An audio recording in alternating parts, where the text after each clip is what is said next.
Thank you for having me. This is a personal journey, one that paves the path to my own personal healing and ultimately reveals why I chose social work as a profession, or should I say, why social work chose me. The title of my story is called The Oldest Little Boy in the World. I've become an expert at fixing children who got left behind. Those who, like me, who once felt shiny and new, but are now bruised and blue. And I wondered, what good was my master's degree if I couldn't be the master of me? I remember, it was a gloomy Sunday afternoon, a day that felt like one where ghosts would gather to mourn the murder of dreams, where a latchkey kid like me sat rocking back and forth, slowly melting like a polar ice cap, frantically praying for someone to unlock the mystery of my misery. When you're little, you're supposed to be excited for things like Christmas presents, Saturday morning cartoons, summertime, someone who loves you. And why didn't he love me? Protect me instead of being a crooked shifting shadow with a soul as transparent as screen doors, wearing the stench of lust as loud as May blossoms. And there aren't enough blankets in the world to hide under when you live with a monster. He will find you. And no matter how creative I thought I was in this twisted game of hide and seek, he would always find me. Growing up with a damaged dignity is easy when you spent your childhood on your knees. And you'd think with my age and education, I would have worked it out a little sooner. But how in the hell could my spirit rise when my head had been trained to stay down? He must have loved me, right? Right? So now I write like some literary savant, scratching out words as loud as school bus brakes. I write because the memories that could have been will never be. I used to wonder, how could I truly love someone when all I knew about love was not to do what's been done with me?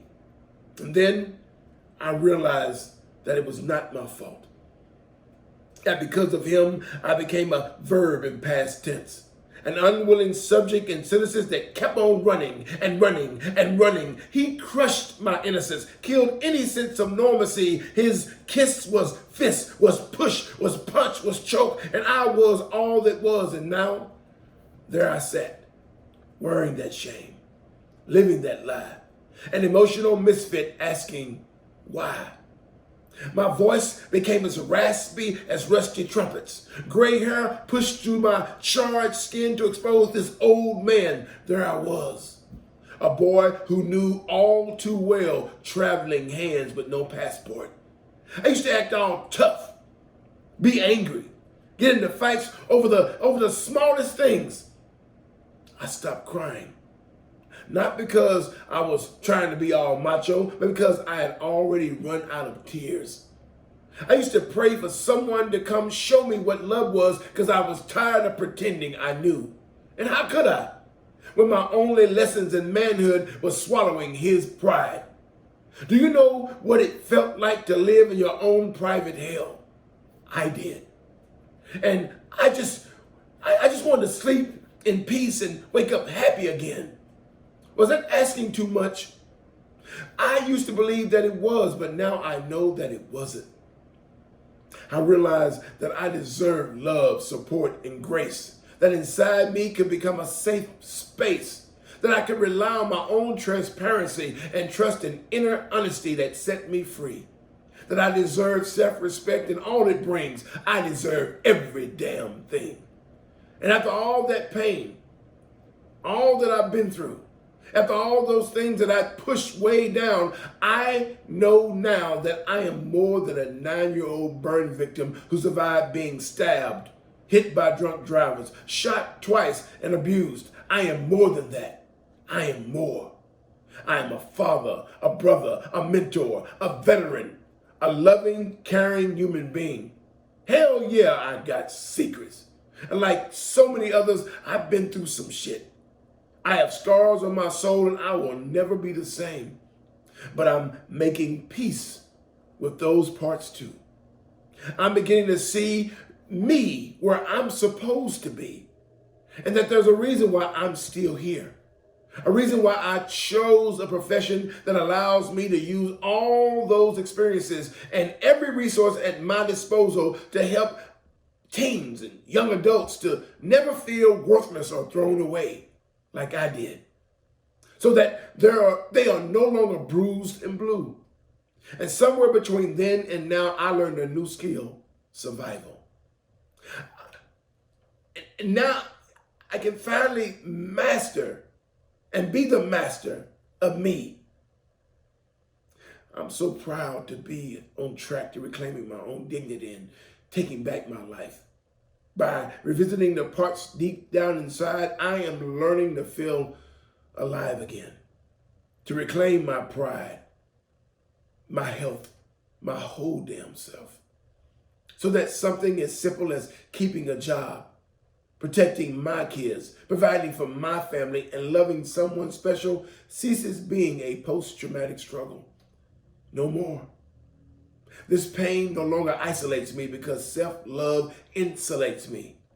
My head is raised high now.